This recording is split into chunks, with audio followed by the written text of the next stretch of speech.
क्या आपको पता है दुनिया में पक्षियों की 10,000 से भी ज्यादा प्रजातियां पाई जाती है। सभी के वही 2 पंजे, 2 पंख, 2 आंख और एक गर्दन होती है, राइट। लेकिन इन्हीं में से एक ऐसा पक्षी है जिसकी अलग ही पहचान है, जो आसमान का सीना चीर कर हजारों मीटर की ऊंचाई पर 120 किलोमीटर प्रति घंटा की रफ्तार से उड़ता है, जो खुद से कई गुना अधिक वजन के शिकार को भी अपने पंजों में दबोचकर उड़ जाता है। और इसी कारण उसे पक्षियों का राजा भी कहा जाता है, जिसे हम बाज के नाम से जानते हैं। और एक बाज इतना ऊंचा मुकाम हासिल करता है अपनी ट्रेनिंग और पुनर्जन्म की वजह से। अगर आप भी इस दुनिया में एक बड़ा मुकाम हासिल करना चाहते हैं, अपना नाम करना चाहते हैं, तो आपका बाज बनने का सफर जानना बहुत जरूरी है।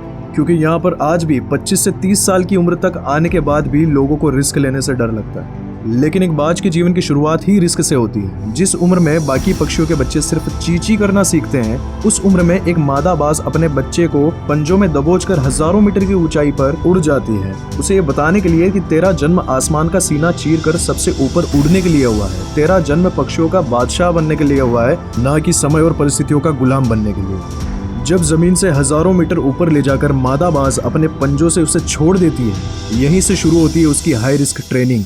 और वो चूजा जमीन की तरफ तेजी से गिरने लगता है। जब वो गिरते वक्त थोड़ा नीचे आता है, तब उसके पंख खुलने लगते हैं। नीचे आते आते वह अपने पंख फड़फड़ाने लगता है। लेकिन अभी वो उड़ना नहीं सीखा है, वह जमीन से कुछ ऊपर ही होता है। ऐसा लगता है कि कुछ ही सेकंड में उसका जीवन समाप्त हो जाएगा, लेकिन अचानक से एक पंजा उसे अपने गिरफ्त में ले लेता है और वापस आसमान में उड़ जाता है। वो पंजा होता है उसकी माँ का, जो उसके पीछे उड़ रही थी। और उसकी ये ट्रेनिंग तब तक चलती रहती है जब तक कि वो उड़ना नहीं सीख जाता। और इतनी हाई रिस्क ट्रेनिंग के बाद इस दुनिया को एक बाज मिलता है। बारिश के समय जब सारे पक्षी किसी घोंसले या किसी आश्रय की तलाश करते हैं, तब यही बाज उस बारिश में आसमान को चीरते हुए ऊपर निकल जाता है और उतने समय ये बादलों के ऊपर ही रहता है। एक बाज की उम्र लगभग 70 साल होती है। जब वह 40 साल का होता है, तब एक परेशानी उसकी जिंदगी में मौत बन करके आती है, जो आपकी या मेरी परेशानियों की तुलना में तो बहुत ही बड़ी है। क्योंकि जब एक बाज 40 वर्ष की उम्र में होता है, तब बाज की चोंच इतनी मुड़ जाती है कि उसे शिकार निगलने में बहुत परेशानी आती है। उसके पंख भारी हो जाते हैं और सीने से चिपकने लगते हैं, जिससे उसका उड़ना तक मुश्किल हो जाता है। उसके नाखून और पंजे लंबे और लचीले हो जाते हैं, जिसके कारण वो शिकार को सही से पकड़ नहीं सकता। यानी इन परेशानियों के साथ एक बाज अब एक बाज नहीं रह सकता। अब उस बाज के पास में सिर्फ 3 रास्ते होते हैं। या तो वो अपना शरीर त्याग सकता है, या फिर गिद्ध की तरह छोड़े हुए भोजन पर वो निर्भर हो जाए, और या सबसे कठिन और सबसे पीड़ादायक रास्ता, जो अपने आप को पुनः स्थापित करके आसमान का सीना चीर करके उड़ने का रास्ता। और वो बाज इसी तीसरे रास्ते को चुनता है और अपने पास की सबसे ऊंची पर्वत चोटी पर पहुंच जाता है। वहां पर अपना घोंसला बनाता है और फिर शुरू होता है परेशानियों को जड़ से उखाड़ फेंक आसमान में उड़ने का सफर। वह अपनी मुड़ी हुई चोंच को एक चट्टान पर मार मार कर तोड़ देता है और लहूलुहान हो जाता है और इंतजार करता है एक नई चोंच आने का। उसके बाद अपनी नई चोंच उगाने पर वह अपने पंजों को काटना शुरू करता है और उसी के साथ वह अपना एक एक पंख अपने शरीर से अलग करने लगता है और फिर इंतजार करता है नए पंख उगाने का। इस पूरी प्रक्रिया में लगभग उसे 5 महीने का समय लगता है।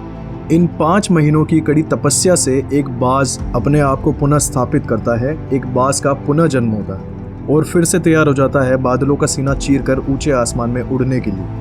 हमारे जीवन में परेशानियों का सामना करते हुए हमारे पास में भी 3 रास्ते बचते हैं। कुछ लोग पहले रास्ते को चुनते हैं और परेशानियों के तले अपने आप को मार देते हैं, सुसाइड कर लेते हैं। और ज़्यादातर लोग दूसरे रास्ते को चुनते हैं। वो परेशानियों का बोझ पड़ते ही अपने लक्ष्य को छोड़कर एक नॉर्मल लाइफ जीने लगते हैं। पर कुछ लोग ऐसे भी होते हैं जो तीसरा रास्ता चुनते हैं, जो परेशानियों का सामना करते हुए भी अपने मेहनत के दम पर बाज की तरह आसमान की बुलंदियों को छूते हैं। You know, everybody is struggling right now in their own life, but it doesn't mean कि हमें समय और परिस्थितियों के सामने सिर्फ और सिर्फ हार ही जाना है। गाइज, बाज की ये ट्रेनिंग हमें कितनी बड़ी सीख देती है कि अगर आपको लाइफ में रिस्क लेना पड़े तो आप रिस्क लो और अपने आप को इतना ट्रेन कर लो उस धंधे में, उस फील्ड में, उस स्किल सेट में कि आपसे ज़्यादा बेहतर उस फील्ड में कोई ना हो। और इस बाज जैसी स्थिति आने पर अगर आपको खुद को पुनः स्थापित करने की स्थिति भी आ जाए और सारा सब कुछ अगर आपको वापस जीरो से भी शुरुआत करना पड़े, तो भी आप घबराए नहीं और मुसीबतों का डट करके सामना करें। आई होप आपको ये वीडियो अच्छा लगा होगा। If you like this video, please like, comment and share, and thank you so much for watching this video. This is Ronnie from the Ronnie's Motiversity, signing off for the day. Jai Hind.